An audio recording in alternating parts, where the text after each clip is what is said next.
In our strategy, we work with a 5-phase framework. We are not predicting outcomes. We are tracking sequencing and probability, especially the difference between liquidity stress and trust breakdown.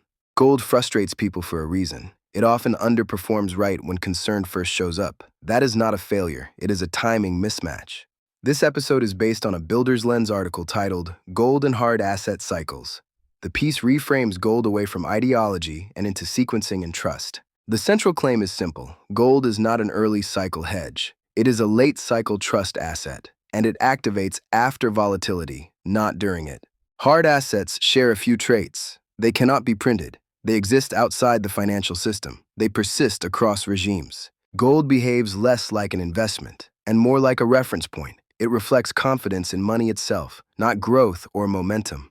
Gold is often described as an inflation hedge, or a crisis hedge, or a safe haven. Each label is incomplete on its own. Gold often struggles early, during liquidity-driven sell-offs, during margin stress, when cash is the most valuable asset. Early stress is about liquidity. Late stress is about trust. Gold responds to trust erosion, not to the first wave of selling.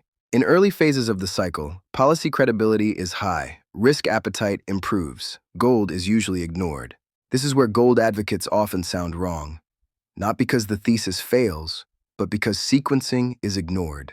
As stress rolls through the system, gold becomes volatile. It may sell off with everything else. That does not invalidate its role. In forced liquidation environments, gold can still be sold. Margin mechanics dominate beliefs. This is the transition point. Here, gold begins to change character. From just another asset into a monetary alternative. Trust starts to matter more than liquidity. Gold performs best after panic, when policy credibility is questioned, when real rates stay suppressed, and trust rebuilds slowly. If this kind of cycle-based framing helps you think more clearly about risk, subscribing keeps you grounded in process, not headlines, not hype, just structure.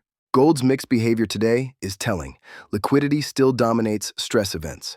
Policy credibility is questioned, not broken. That aligns with late phase 1 into phase 2. Gold answers one question. Is confidence in fiat systems eroding? It does not time crashes. It does not replace cash early. Quick note.